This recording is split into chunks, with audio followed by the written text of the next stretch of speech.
موضوع خطير جدا لازم نتكلم فيه. ناس كتير جدا عربياتها باظت وتكلفة التصليح بتاعتهم وصلت لأرقام مرعبة، والسبب البنزين مغشوش. والله البنزين مغشوش زي ما بقولك كده. تعالوا نفهم ايه اللي بيحصل وازاي نحمي نفسنا من الكلام ده. الفترة اللي فاتت شكاوى كتير جدا من الناس، والنهاردة وامبارح واول امبارح بقالنا تقريبا 4 ايام شكاوى كتير جدا من الناس ان البنزين فيه مشكلة والعربيات بتاعتهم بدأت تعمل مشاكل غريبة. بعد ما مونوا العربية بدأت ترعش معاهم، بدأ تطلع بخار، بدأت تقطع، بدأت تستهلك بنزين اكتر. وايه السبب؟ السبب ان المحطات بتغش البنزين، او في مشكلة حاصلة من المحطات الكبيرة بقى اللي بتجيب البنزين للمحطات بتاعتنا اللي بنمول بيها العربية، او ان المحطات اصلا بتضيف عليها مواد، يعني مواد بايظة، مواد فيها مشاكل.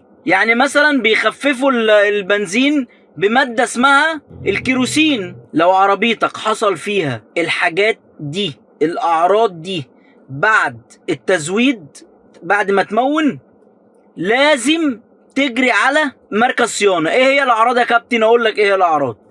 اول حاجه عندي ان تلاقي الموتور بدا يرعش. 2 او طلع صوت غريب. 3 او لقيت دخان خارج من العربيه. 4 فجاه لقيت ان العربيه ماتت منك وانت جاي ماشي او طالع دايس على البنزين، مفيش بنزين، بدأت تقطع. استهلاك البنزين طبعا بقى عالي.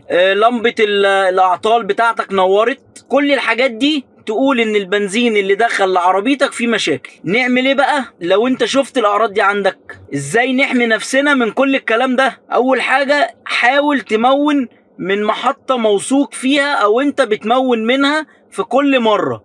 محطة بقى جنب بيتك، محطة على اي طريق انت عارفها بتمون منها كل مرة، مفيش اي مشاكل ليها. تاني حاجة ما تخليش البنزين بتاعك ينزل لتحت الربع، لان لما البنزين ينزل لتحت الربع ايه اللي بيحصل؟ بتلاقي الرواسب بدأت تخش على ترومبة، بدأت تخش على الفلتر. لو حسيت بأي مشكلة ما تسكتش، روح فورا لمركز صيانة. زائد ان نصيحة بقى انا بعملها، لما تيجي تمون من اي بنزينة خد من البنزينة دي فاتورة. البنزين المغشوش مش بس بوظ العربيات، ده ممكن يعرضك لا قدر الله لحوادث. فخد بالك وشير الفيديو وساعدنا نوصل لأكبر عدد من الناس، والناس تقول لنا ايه المشاكل اللي ظهرت عندها وايه العيوب اللي ظهرت عندها علشان نقدر نتكلم عليها ونحذر الناس منها. ولو في اي بنزينة انت مونت منها وحصل لك مشاكل يا ريت تقول لنا عليها عشان نبدأ نحذر الناس. شكرا.